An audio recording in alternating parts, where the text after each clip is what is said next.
નમો હરિઘંટાણં નમો સિદ્ધાણં નમો આયર્યાણં નમો જયાણં નમો લોલસવસાહુણાં એસો પંચનમોકારો સર્વપાવપણાસનો મંગલાણં સસંવેસે પરમં હવૈ મંગલમ અજ્ઞાનતિમિરંધાના જ્ઞાનાંજનશલાકયા નેત્રયોન્મિલિतं येन તસ્मै શ્રીગુરવે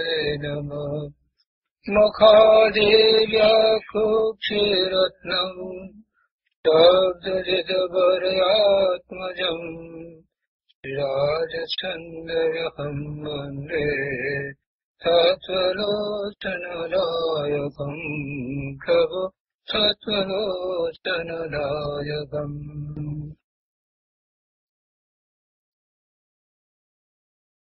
આત્મસિદ્ધિ. કૃપાળુદેવ શ્રીમદ રાજચંદ્રજી રચિત આત્મસિદ્ધિ તથા આત્મસિદ્ધિઓ પર પૂજ્ય ગુરુદેવ કાનજી સ્વામીના પ્રવચનો એનો સ્વાધ્યાય ચાલે છે. એમાં 129મી ગાથાનો સ્વાધ્યાય આપણે કરી રહ્યા છીએ. 129મી ગાથાના સ્વાધ્યાય દરમિયાન કૃપાળુદેવની જન્મજયંતિનો દિવસ હતો એટલે ગુરુદેવે તે સંબંધી ઘણી વાત કરી અને એ બધો વિસ્તાર આપણે ગયા સ્વાધ્યાયમાં લીધો છે. એના થોડાક અંશ બાકી રહ્યા છે તે પણ આજે આપણે લઈએ છીએ. તો આત્મસિદ્ધિ ઉપર પૂજ્ય ગુરુદેવ કાનજી સ્વામીના પ્રવચનો આ પુસ્તકમાં પાના નંબર 394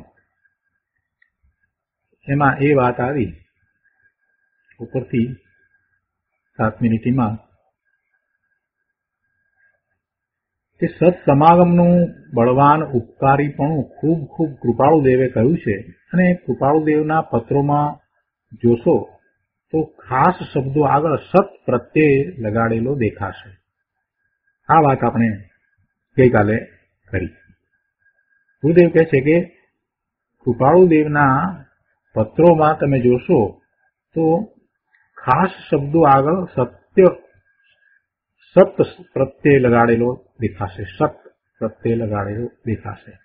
જેમ કે સત કથા, સત ધર્મ, સત શાસ્ત્ર, સત ગ્રંથ, સદવર્તન, સત્શ્રુત, સદવિચાર, સત્પુણ્ય, સન્માર્ગ, સત્પુરુષ, સતદેવ, સદગુરુ, સત્સમાગમ અને એ પ્રમાણે બીજા અનેક શબ્દોની આગળ એમણે જે ખાસ શબ્દો છે એની આગળ સત શબ્દ લગાડ્યો છે. સત્સમાગમ અને સદગુરુના આશ્રયનું યથાર્થપણું જણાવ્યું છે. સ્વચ્છંદ ત્યાગ અને ગુરુ આજ્ઞા વગેરે વાંચીને કોઈ માને કે આમાં પરાધીનતા જેવું દેખાય છે તો તેમ નથી. આ એક વિશિષ્ટ સ્પષ્ટતા ગુરુદેવે કરી છે કે કોઈને એમ લાગે કે આ આટલું બધું સદગુરુનું મહાત્મ્ય તમે જણાવો છો અને પછી એમાં તો એમ લાગે છે કે જાણે કે ગુરુ વિના કંઈ પોતે પ્રાપ્ત જ ન કરી શકે તો પોતે એવો પરાધીન થઈ જાય છે. તો એની સ્પષ્ટતા કરતા ગુરુદેવ કહે છે કે ના, એમ નથી. સત્સમાગમ અને સદગુરુના આશ્રયની વાત કરી છે. એ આશ્રયનું યથાર્થપણું વિસ્તારપૂર્વક જણાવવામાં આવ્યું છે અને કૃપાળુદેવે એનો ઉપર ઘણું જોર આપ્યું છે. એની વારંવાર વાત કરી છે. સત્સમાગમ અને સદગુરુ. તો કોઈને એમ લાગે કે આમાં પરાધીનતા જેવું દેખાય છે તો તેમ નથી. સતનો ભાવાર્થ સમજે તો તેમાં પરાધીનતા કે બીજો કોઈ વિરોધ નહીં આવે. કેમ કે ગુરુની આજ્ઞામાં, સદગુરુની આજ્ઞામાં અને સત્સમાગમમાં કાંઈ પરાધીનતા નથી. જેવું પોતાનું સ્વરૂપ છે એવું પોતાનું સ્વરૂપ પોતે સમજી અને પોતે પોતાના સ્વરૂપને વિશે જ એ આગળ વધે છે. એમાં કંઈ સદગુરુના સ્વરૂપને વિશે તો એ કંઈ આગળ વધતો નથી કે સદગુરુ એના સ્વરૂપને વિશે કંઈ કરતા નથી, સદગુરુ એનામાં પહોંચતા નથી. અને એ જ રીતે સત્સમાગમમાં પણ જેનો સમાગમ કરે છે એવા જ્ઞાની પુરુષો, ધર્મી પુરુષો, સત્પુરુષો એ પણ કાંઈ એની જ્ઞાનક્રિયા સુધી તો પહોંચતા નથી. પોતાની જ્ઞાનક્રિયા પોતે સ્વયં કરે છે તો એ બધા નિમિત્ત કારણ થાય છે. એટલે એમાં કોઈ પ્રકારે પરાધીનતા નથી. આ વાત ગુરુદેવે અહીંયા સમજાવી છે. મહત્વની વાત છે કે સત્સમાગમ જે છે કે સદગુરુ કે સત્પુરુષનો યોગ, તો એથી કંઈ પરાધીનતા જીવને આવતી નથી. કેમ કે પોતાનો પુરુષાર્થ તો સ્વને આધીન જ થાય છે. એટલે એમાં બીજો કોઈ દોષ આવતો નથી, એમાં કોઈ પરાધીનતા પણ નથી. સત્સમાગમ શું કામ કરે છે તે સંબંધે થોડી વાત અહીંયા કરી છે. થોડીક પંક્તિઓ અહીંયા લીધી છે અને એનો અર્થ ગુરુદેવે સમજાવ્યો છે. गिरती वृत्ति स्थिर रखे दर्शन मात्र से निर्दोष है, अपूर्व स्वभाव के प्रेरक सकल सद्गुरु कोश है, अनंत अव्याबाद स्वरूप में स्थिति करावनहार है, अनंत अव्याबाद स्वरूप में स्थिति करावनहार है. એ રીતે આખી વિકાસની શ્રેણી અહીંયા લીધી છે, એનો અર્થ કર્યો છે. આપણે થોડોક અર્થ પણ લઈએ છીએ સાથે સાથે. અહીંયા જે કહ્યું कि गिरती वृत्ति स्थिर रखे दर्शन मात्र से निर्दोष है. આ સત્સમાગમ શું કામ કરે છે એની વાત કરી છે. શુભાશુભ વડે રાગાદી પરિણતિમાં અજ્ઞાનપણે અટકવું થતું, અજ્ઞાનપણે રાગાદી પરિણતિમાં અટકવું થતું હતું, એટલે શુભાશુભમાં અટકવું થતું, તો તેને ટાળવાનો આ સત્સમાગમ છે ને એ એક ઉપાય છે. એટલે કહે છે કે તેને ટાળે એવો આ સત્સમાગમનો મહિમા છે. તેથી જીવ સ્વભાવની જાગૃતિમાં, જીવ પોતે પોતાના સ્વભાવની જાગૃતિમાં નિશ્ચલ રહી અને પોતાનું સમ્યક દર્શન નિર્દોષપણે, નિઃશંકપણે ટકાવી રાખે છે. આગળના પેરેગ્રાફમાં વળી અપૂર્વ સ્વભાવ કે પ્રેરક સકળ સદગુણ કોષ હૈ એનો વિસ્તાર કરતા ગુરુદેવ કહે છે કે સત સ્વરૂપ, સત સમાગમમાં ટકાવીને સાધક સ્વભાવને પૂર્ણ કરે એવા પુરુષાર્થમાં સદગુરુ પ્રેરક છે અને તે સકળ સદગુણનો અનુપમ ભંડાર છે.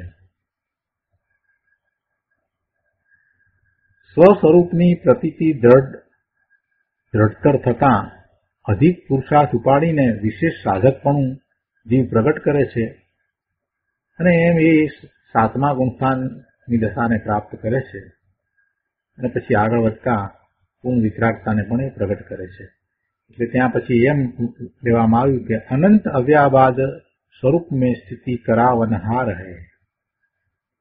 એમ એ શ્રેણી ચડી અને પોતે અપ્રમત્ત મુનિ દશા પછી, એટલે કે 7મા ગુણસ્થાન પછીથી શ્રેણી ચડી અને કેવળ જ્ઞાન પ્રગટ કરે છે ત્યાં સુધીની વાત લીધી છે. એટલે કે નિર્વિકલ્પ વિતરાગ દશા સાધે છે. 12મું ક્ષીણમો ગુણસ્થાન અને પછી 13મું ગુણસ્થાન સહયોગી કેવળી અને છેલ્લે પછી 14મું ગુણસ્થાન અયોગી કેવળી. એવી પૂર્ણ દશા, એક પવિત્ર દશા એ મોક્ષની દશા છે. અને એ અયોગી કેવળીની દશા તો બહુ અલ્પ સમયની હોય છે. એ પછી એ જીવ સીધો સિદ્ધ શિલા ઉપર બિરાજી જાય છે. એટલે કહે છે કે અનંત અવ્યાબાદ સ્વરૂપમાં સ્થિતિ કરાવનહાર રહે. તો આ સત સમાગમનો મહિમા થયો. એમ એ સત્પુરુષના સત્સમાગમનું યથાર્થપણું એ રીતે જણાવવામાં આવ્યું. એટલે આખી વિકાસની ક્રમબદ્ધ શ્રેણી લીધી છે અને એમાં આ સત્સમાગમ જે છે એ રીતે કાર્યકારી થાય છે એ વાત લીધી છે.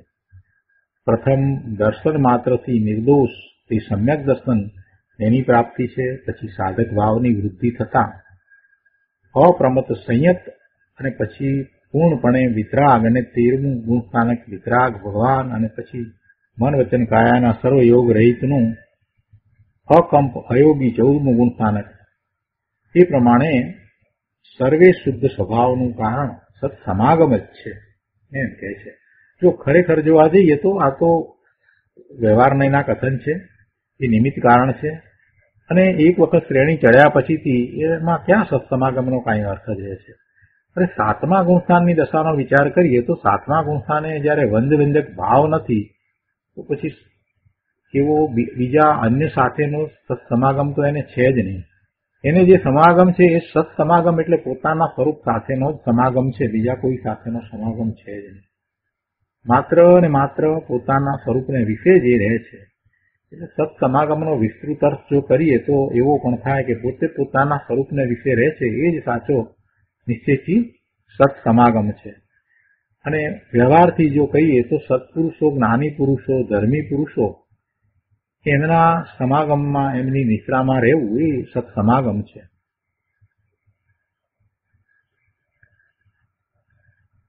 એટલે અહીંયા તો આ વ્યવહારને એનું કથન છે એ પ્રમાણે વાત કરી કે એ પોતાની પૂર્ણ દશામાં પણ એ જ કાર્યકારી થાય છે, એટલે એ નિમિત્ત કારણ છે.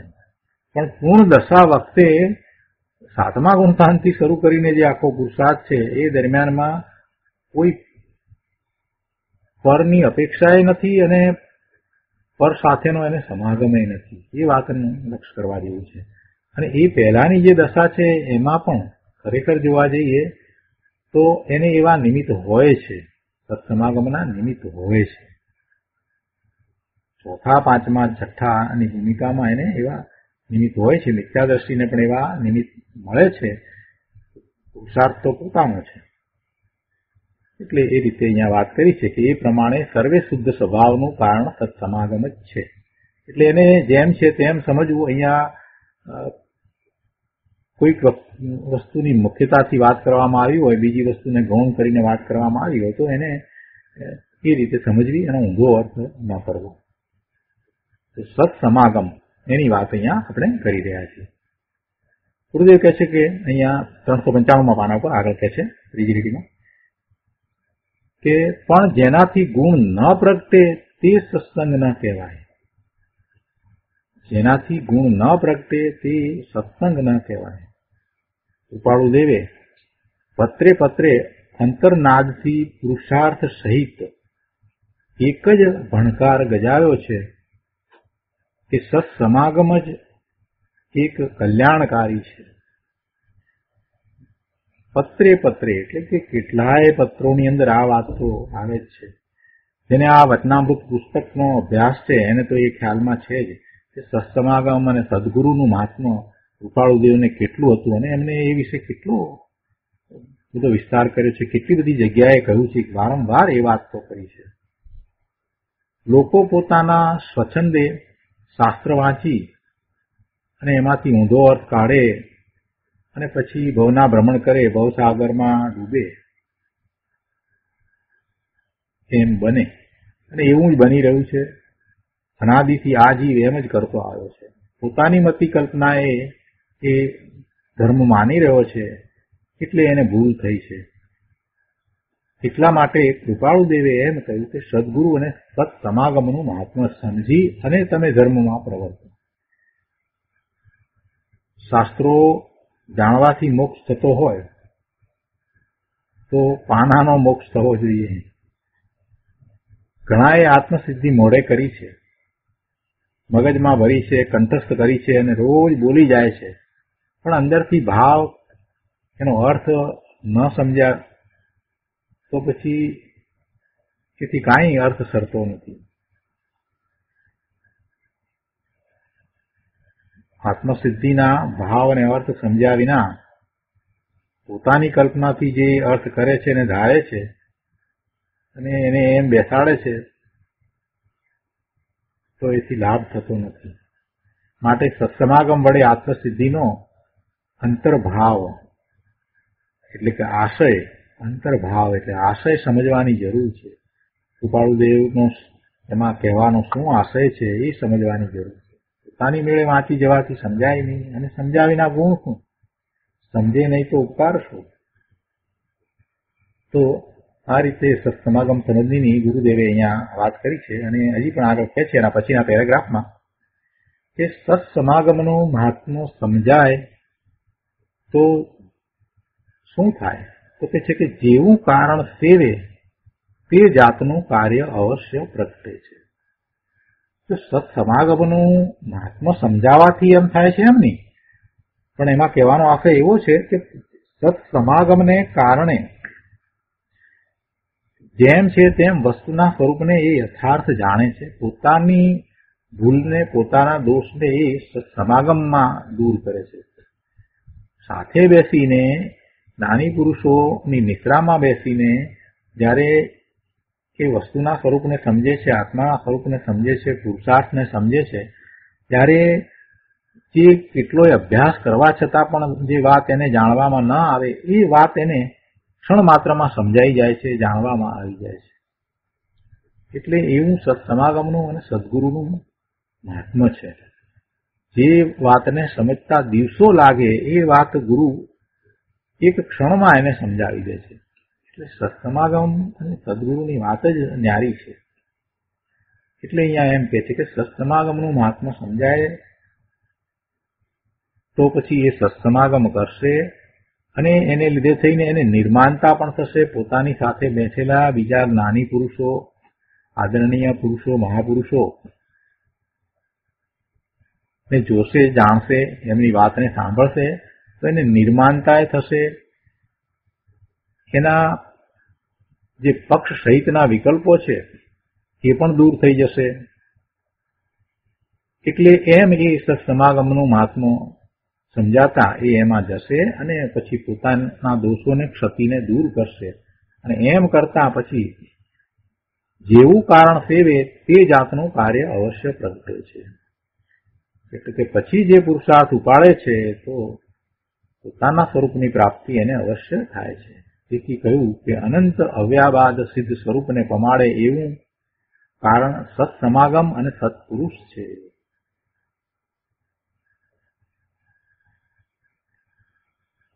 આગળ આ પેરેગ્રાફમાં 5મી લીટીમાં પછી આપણે 129 ગાથાની મૂળ વાત ઉપર અહીંયા આવીએ છીએ. અહીંયા કહે છે કે એને આત્માને બરાબર નહોતો માન્યો, આત્મા વિશે ભ્રાંતિ હતી. એટલે ગુરુદેવ કૃપાળુદેવની એ વાતને ફરીથી અહીંયા આગળ વધારે છે 129મી ગાથાની વાતને.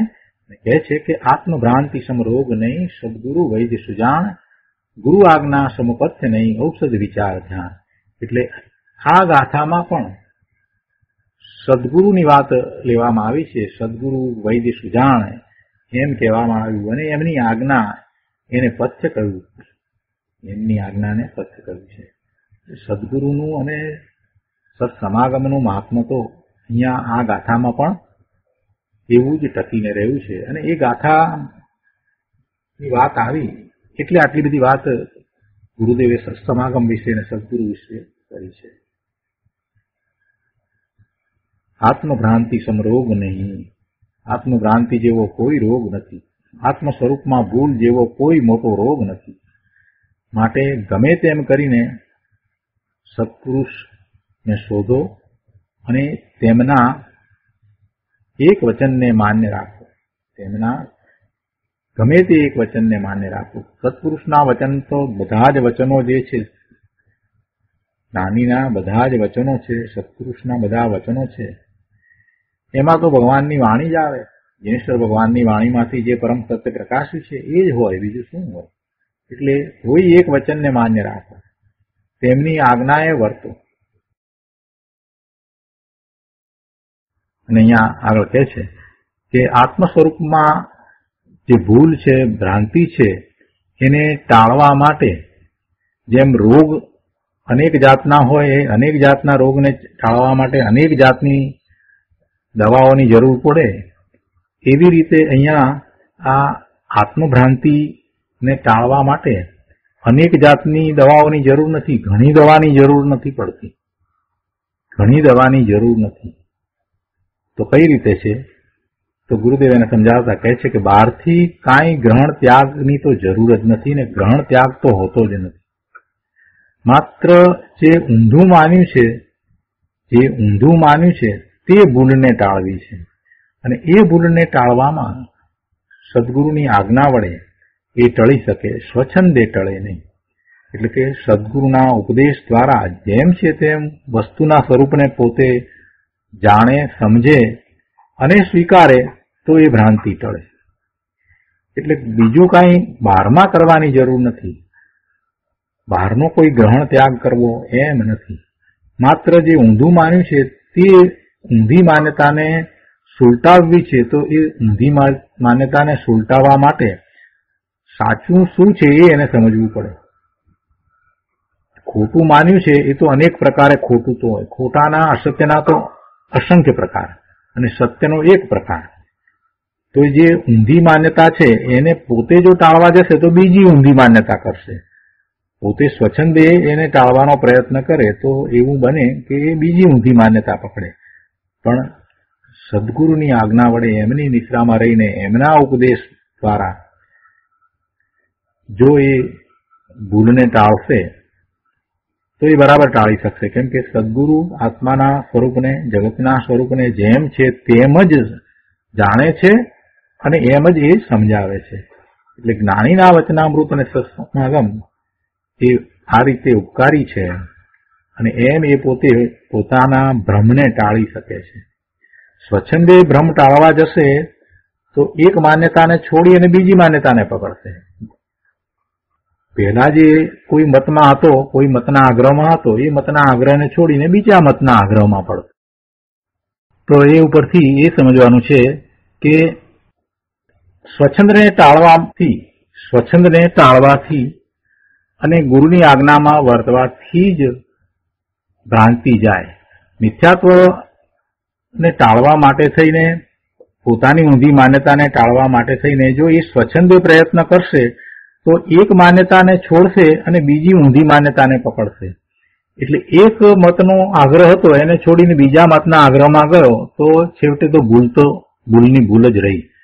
એટલે ગુરુદેવ અહીંયા એમ કહે છે કે જ્ઞાનીના વચનામૃત અને સત્સમાગમ જ ઉપકારી છે. એ દ્વારા જ ભ્રાંતિને ટાળી શકાય. સત્સમાગમ વડે જીન વચનનો ઉપદેશ, તત્વનું શ્રવણ, મનન, ચિંતન, ગ્રહણ કરે તો જીવનો વિભાવ ટળી જાય છે. અહીંયા 396 પાના ઉપર આગળ કહે છે, આ પહેલા પેરેગ્રાફમાં 7મી લીટીમાં, કે ગુરુ આજ્ઞા સમપથ્ય નહીં. એમ જે કહ્યું ને, ગુરુ આજ્ઞા સમપથ્ય નહીં. પથ્ય એટલે પરેજી, એટલે ગુરુની આજ્ઞા જે છે એ પ્રમાણે જ એ વર્તશે તો જ એનો આ ભ્રાંતિનો રોગ આગળ વધશે નહીં. એટલે ગુરુ આજ્ઞા સંપથ્ય નહીં એમ કહ્યું છે. સદગુરુનો કહેવાનો મહાન આશય શું છે તે સમજવાની તીવ્ર અને સાચી જિજ્ઞાસા જોઈએ. અને એવી રુચિ વિના કામ થાય નહીં, એવી રુચિના પોષણ વિના કામ થાય નહીં. એમ અહીંયા ગુરુદેવે શબ્દ મૂક્યા છે. એનો અર્થ એ છે કે જે આજ્ઞા ગુરુ આપે છે એ આજ્ઞા એને વિશ્વાસપૂર્વક પાળવી રહી. જેમ વૈદરાજ પરેજી આપે તો આમ પોતે પરેજી ના પાળી શકતો હોય, પણ અંદરમાં એવો વિશ્વાસ છે કે આ પરેજી પાળવાથી પોતાનો રોગ આગળ નહીં વધે તો પછી એ પરેજી પળાય છે. એવી રીતે પોતાની ભ્રાંતિનો રોગ આગળ હવે ન વધે એ માટે ગુરુએ જે આજ્ઞા આપી છે એ મારે પાળવી જરૂરી છે એમ વિશ્વાસ લાવીને ગુરુની આજ્ઞા પાળશે તો એ ગુરુ આજ્ઞા એને એ પથ્ય સમાન છે અને એના સેવનથી નિરોગતા ચોક્કસ થાય જ છે. પ્રત્યક્ષ પોતાને તેનો અનુભવ થાય છે. જેને સદગુરુ પ્રત્યે પ્રેમ થયો તેને ગુણની પ્રતીત અને બહુમાન થાય જ. સદગુરુની વાણી જન્મ જરા મરણનો નાશ કરી ભવનો ભૂક્કો ઉડાડી દે છે, ભવનો અંત કરે છે, શાશ્વત પદને પ્રગટ કરે છે. એવા સુજાણ વૈદે તે શ્રી સદગુરુ છે તે સુજાણ વૈદ કહો એટલે જે જાણે છે એવા વૈદ કહો. તો અહીંયા તો ભવના રોગને ટાળનાર આ વૈદ છે એ સદગુરુ છે. સદવિચાર અને ધ્યાન એ ઔષધ છે. પરેજીની વાત કરી, હવે ઔષધની દવાની વાત કરતા કહે છે કે સદવિચાર અને ધ્યાન એ ઔષધ છે. સ્વાભાવિક નિર્મળ પૂર્ણ પવિત્ર સ્વરૂપ આત્મા અને સહજ આનંદ નિરાકુળ નિરુપાધિક અચળ શાંતિ સ્વરૂપ સહજ આનંદમય એવું જ આત્મપદ છે. લૌકિક આનંદરૂપ સાતાની અહીંયા વાત નથી. આપણને ઘણીવાર ઘોંઘાટ ન લાગે એટલે શાંતિ લાગે, વાતાવરણમાં કોઈ પણ પ્રકારનો કોલાહલ ન હોય એટલે આપણને શાંતિ લાગે, પણ અહીંયા એવી શાંતિની વાત નથી. આ તો આત્મિક શાંતિની વાત છે. પોતાના સ્વરૂપમાં જે શાંતિ છે તે પોતાના સ્વરૂપનો અનુભવ થતા પ્રગટ થાય છે, એ શાંતિની વાત છે. પોતાનું નિરુપાધિક સ્વરૂપ છે, કોઈ ઉપાધિ છે જ નહીં, પોતાને નિરાકુળતા છે, કોઈ આકુળતા નથી. તો એવા સ્વરૂપનો અનુભવ થતા જે પરમ આનંદ અને શાંતિનો અનુભવ થાય છે એની વાત કરી છે. પોતાનું એવું પદ છે એટલે એવા પોતાના પદનું લક્ષ્ય કરવું, ત્યાં એકાગ્રતા કરવી, જેને અહીંયા ગુરુદેવે ધ્યાન કહ્યું છે.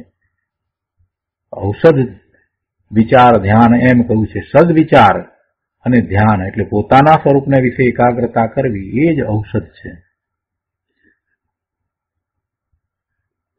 લૌકિક આનંદની વાત નથી. અહીંયા તો બેહદ સુખ, સ્વાધીન, શાશ્વત, અનાકુળ આનંદ છે.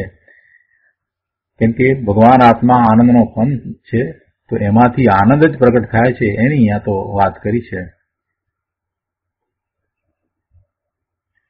એવા ગુણો સહિત સર્વજ્ઞ પરમાત્મા છે અને એવા સર્વજ્ઞ પરમાત્માના જ્ઞાનમાં દરેક જીવ શુદ્ધ દેખાયો છે અને અનંત ગુણનો પિંડ છે.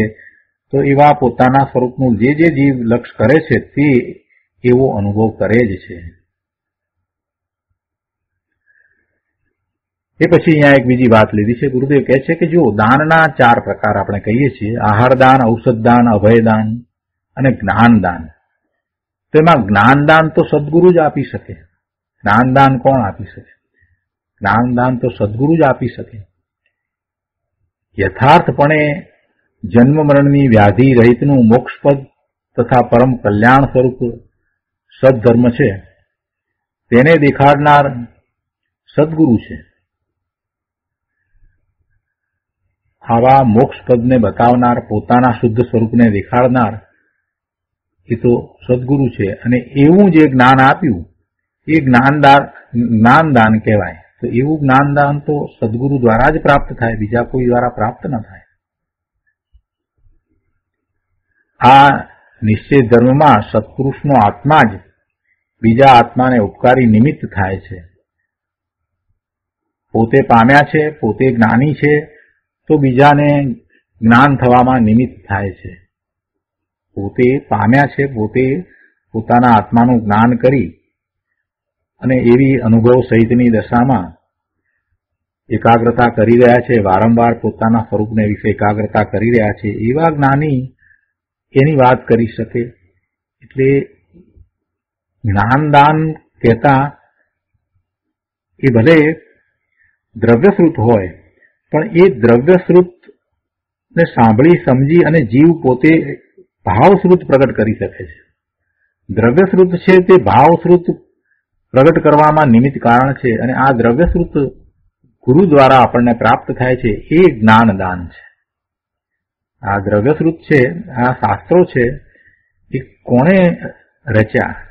એ ગુરુએ રચ્યા છે. આચાર્ય ભગવાન છે એ ગુરુ છે, ઉપાધ્યાય ભગવાન છે એ પણ ગુરુ છે.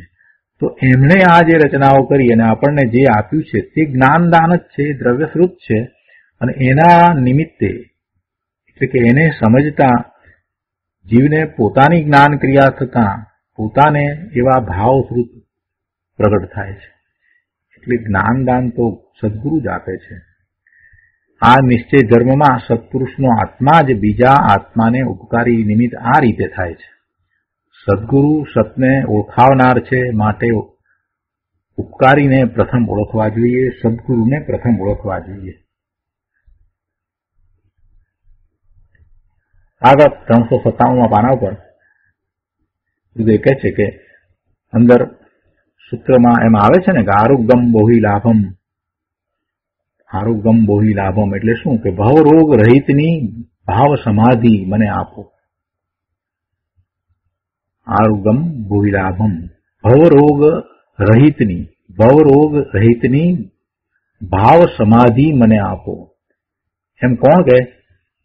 એવી વાત કોણ કરી શકે કે જે સમજ્યો હોય કે મારામાં મેલ નથી, રોગ નથી, મળ નથી, અશુદ્ધતા નથી, હું સિદ્ધ સમાન શુદ્ધ છું, એમ જે સમજ્યો છે, એવી શ્રદ્ધા કરે છે, એ જ એવી ભાવના કરી શકે. એટલે એ એમ કહી શકે કે આરોગ્યમ બોહિ લાભમ ભવરોગ રહિતની ભાવ સમાધિ મને આપો. જો જેમના પ્રત્યે એવો વિનયનો ભાવ પ્રગટ કરે છે એ ખરેખર કઈ એને આપે છે એમ નથી. તીર્થંકર ભગવાન, કેવડી ભગવાન, જિનેશ્વર પરમેશ્વર એમની સન્મુખ જઈને એ એવો ભાવ પ્રદર્શિત કરે તો એ કઈ એને આપે છે એમ નથી. પણ એ દ્વારા એ પોતે પોતાના જે મલિન ભાવ છે, કંઈક અંશે પણ જો મલિનતા પડી હોય, શુભ ભાવની રુચિની મલિનતા જો પડી હોય તો એને એ દૂર કરે છે.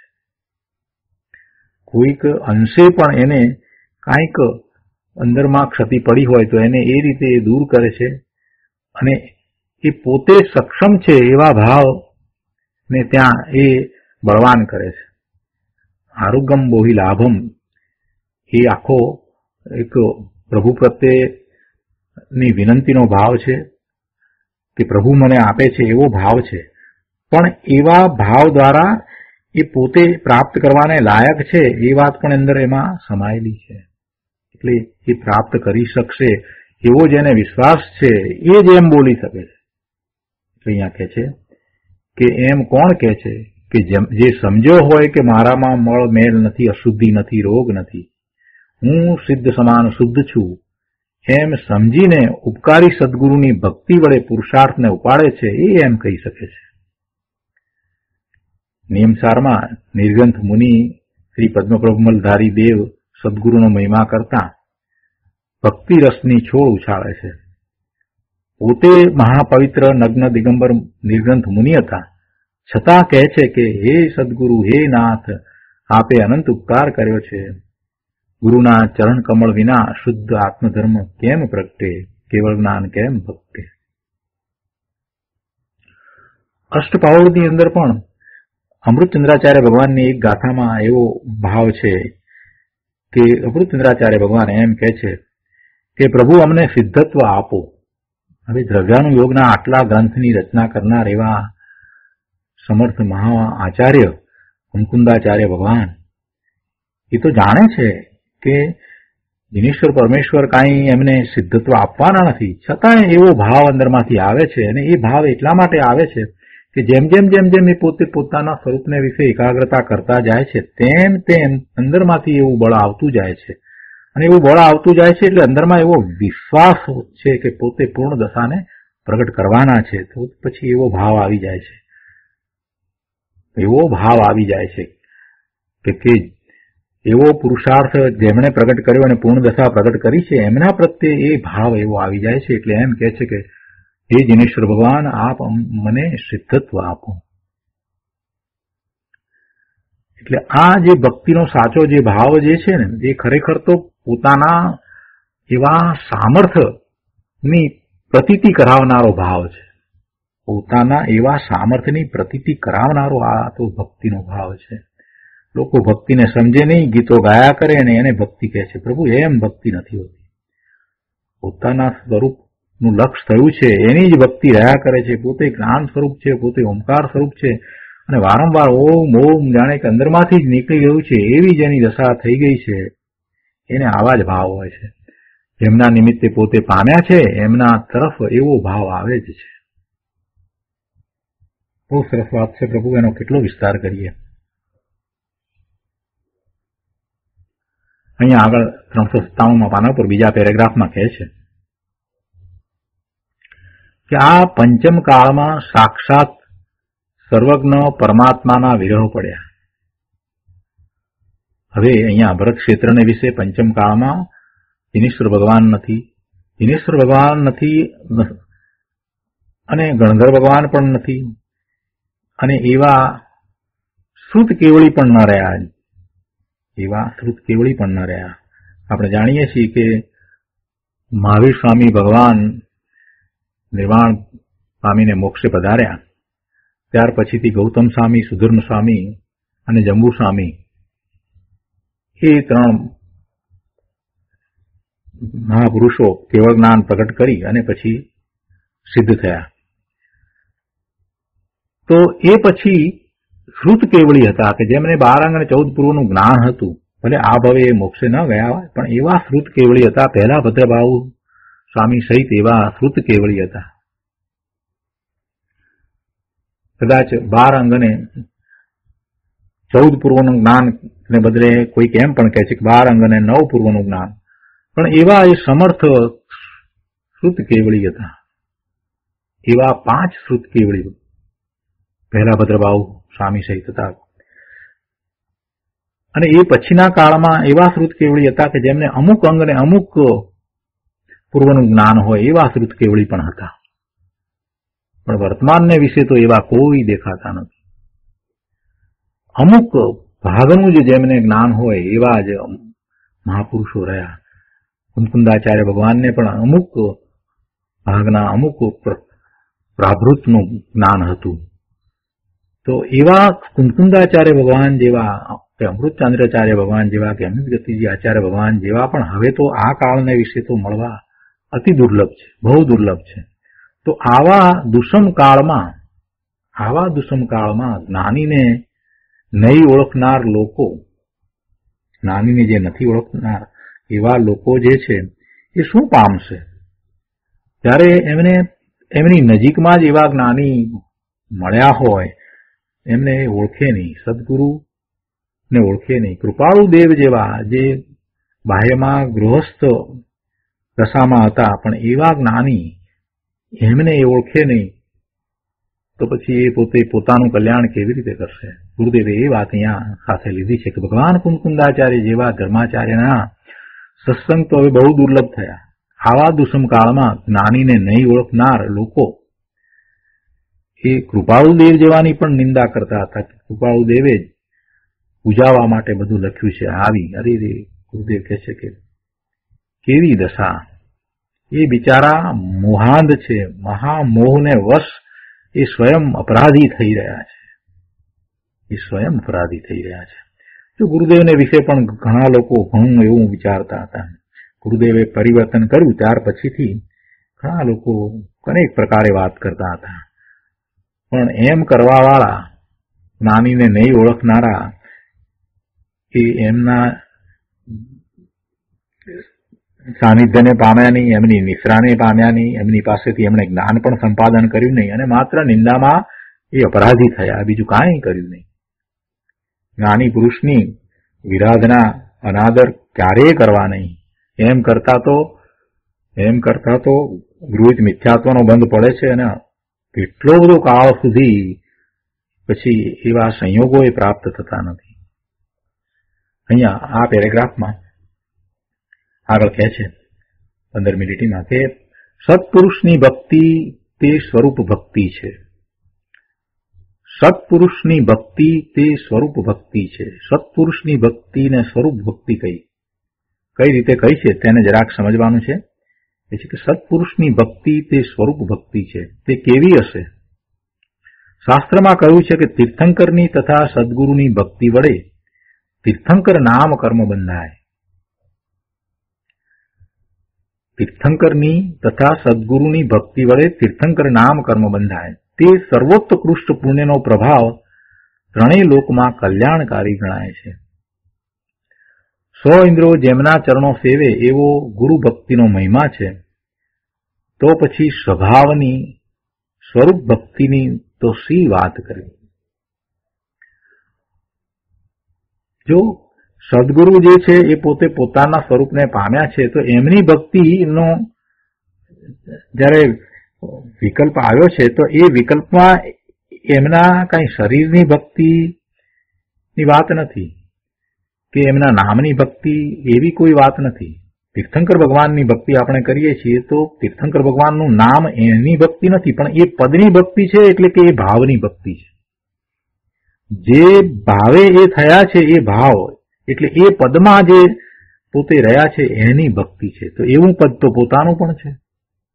દરેક આત્માનું એવું પદ છે ને, પૂર્ણ શુદ્ધ પદ તો છે ને. એટલે એમાં સત્પુરુષની ભક્તિ, એટલે કે સત્પુરુષ જે ભાવે શુદ્ધ ભાવે થયા છે એવા પદે એ બિરાજી રહ્યા છે, એવા પદમાં એ રહ્યા છે, તો એવા પદની ભક્તિ થાય છે. અને એવું પદ તો પોતાનું પણ છે. એટલે એમાં જયારે એમ કહીએ કે સત્પુરુષની ભક્તિ એટલે સ્વરૂપ ભક્તિ છે, એ વાત એમાં સમાય છે. અને એટલે જયારે એવો અહોભાવ વર્તે છે, પોતાના સ્વરૂપની ભક્તિ છે એમ એમાં સમજાય છે, પણ જયારે એવો અહોભાવ એ પરની ભક્તિ પ્રત્યેનો વર્તે છે તો એમાં તો પુણ્યનો બંધ પડે છે, ઉત્કૃષ્ટ પુણ્યનો બંધ પડે છે. અને ખરેખર તો એ ભક્તિમાંથી આગળ વધીને પોતાનું પણ એવું જ શુદ્ધ પદ છે એમ કરીને પોતે પોતાના સ્વરૂપને વિશે એકાગ્રતા કરે છે, એમ એ સ્વરૂપ ભક્તિ થઈ જાય છે. એક એક વાતને આપણે અહીંયા સમજવાની જરૂર છે. કઈ અપેક્ષાથી કઈ વાત કરવામાં આવી છે એને સમજવી જોઈએ. સ્થૂળ અર્થ કરીશું તેમાં કલ્યાણ નહીં થાય. સ્થૂળ અર્થ તો ઘણા વખત કર્યા છે, અનંતકાળમાં અનંતવાર એવા સ્થૂળ અર્થ કર્યા છે, પણ સૂક્ષ્મ વાતને હવે સમજવાની જરૂર છે. મહાપુરુષોએ કાંઈ પણ કહ્યું છે તો કાંઈક પ્રયોજન વશ કહ્યું છે, અને એ એમનું પ્રયોજન શું હોય? આત્માર્થ સિવાય બીજું કાંઈ પ્રયોજન હોય જ નહીં. આત્માર્થ સિવાય બીજું કાંઈ પ્રયોજન ન હોય. અહીંયા આગળ 398 પાનો પર કહે છે કે અત્રે જે પ્રકારે શ્રી સદગુરુનું મહાત્મ્ય કહેવામાં આવે છે તેમાં જરાય અતિશયોક્તિ નથી. અત્રે જે પ્રકારે શ્રી સદગુરુનું મહાત્મ્ય કહેવામાં આવે છે તેમાં જરાય અતિશયોક્તિ નથી. આત્માનું યથાર્થ સ્વરૂપ સમજાય, જે વસ્તુ સ્થિતિ છે તે સમજાય, તેમાં વિરોધ ન આવે. ધર્માત્મા સાધક ગુરુ ભક્તિ વિશેષપણે કરે છે, કેમ કે તેમને હજી પ્રશસ્ત રાગ છે, હજી શુભ ભાવ છે ને, એટલે ગુરુની એવી ભક્તિ પણ એને હોય છે, ગુરુ પ્રત્યેનો અહોભાવ પણ હોય છે. પણ એમાં રાગ જે છે, શુભ ભાવ છે, એની દિશા જુદી છે. એ દિશામાં એમ નથી કે શુભ ભાવ દ્વારા પોતે પોતાના મુક્ત સ્વરૂપને પ્રાપ્ત કરે છે, એમ નથી. એ તો જાણે જ છે. પોતાના સ્વરૂપને વિશે જે એકાગ્રતા કરે છે એ દ્વારા જ પોતે પોતાના મુક્ત સ્વરૂપને પ્રાપ્ત કરી શકશે. એટલે અહીંયા રાગની દિશા જે છે ને એ બદલાઈ ગયેલી છે. શુભભાવ છે, અને એ શુભભાવના ખરેખર જોવા જઈએ તો એ સ્વામી થતાય નથી. એમ કહેતાય નથી કે અમે ગુરુની આવી ભક્તિ કરીએ છીએ માટે અમને મુક્તિ મળશે, એમ તો એ કહેતાય નથી. અમે એવી ભક્તિ કરવાવાળા છીએ એવું અંદરમાં પોતે જે ગુરુ પ્રત્યેનો ભાવ વ્યક્ત કર્યો છે એનું અભિમાન નથી, ઉલટી નમ્રતા છે. ઉલટી નમ્રતા છે.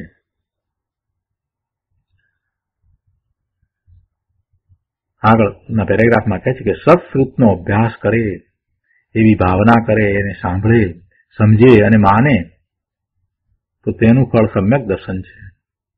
જેવું શુદ્ધ આત્મ સ્વરૂપ પરમાર્થે છે, જેવું શુદ્ધ આત્મ સ્વરૂપ પરમાર્થે છે તેવું માનવું એ સમ્યક દર્શન છે, એ સાચી શ્રદ્ધા છે. સમ્યક દર્શન, સમ્યક જ્ઞાન અને સમ્યક ચારિત્રની એકતા, અભેદતા લઈ પોતાના શુદ્ધ સ્વભાવમાં પૂર્ણ સ્થિરતા સાધીને જીવ નિજ પદને પામે છે. એ ત્રણેય ખરેખર તો એક જ ભાવ છે, એમાં કઈ જુદા જુદા ભાવ છે એમ નથી, એ એક જ ભાવ છે. અને એ રીતે એનો વિસ્તાર કર્યો છે. ને તે પછીથી ગુરુદેવે કૃપાળુદેવ વિશે વધારે વાત લીધી છે, અને એમાં કૃપાળુદેવના જે બીજા સાહિત્ય છે એની વાત લીધી છે, મોક્ષમાળાની વાત લીધી છે, મોક્ષમાળાના 108 મણકા એની પણ વાત લીધી છે, આત્મસિદ્ધિ વિશે પણ કેટલીક વાત કરી છે, એનું મહાત્મ્ય સમજાવ્યું છે. અને એ બધા દ્વારા છે તે મૂળ વાત તો એ જ કરી છે કે આત્મસિદ્ધિમાં જે કહેવામાં આવ્યું છે એ સમજીને જો જીવ સાચો પુરુષાર્થ કરે તો પોતાના પદને પામી શકે. તો આ 129મી ગાથાનો આ રીતે અહીંયા વિસ્તાર પૂરો કર્યો છે. પાના નંબર 400 ઉપર અહીંયા કહે છે કે આ 129મી ગાથાનો ભાવ એ છે કે સદગુરુની આજ્ઞા, તેનો વિચાર અને યથાર્થ સ્વરૂપનું ધ્યાન એ જેમ છે તેમ સેવન કરે તો અંતરમાં મોક્ષ સ્વભાવ જે શક્તિ રૂપે છે તે પ્રગટ થાય છે. તો આ રીતે આપણે 129મી ગાથા અહીંયા પૂરી કરીએ છીએ. હવે સુખધામ બોલીએ.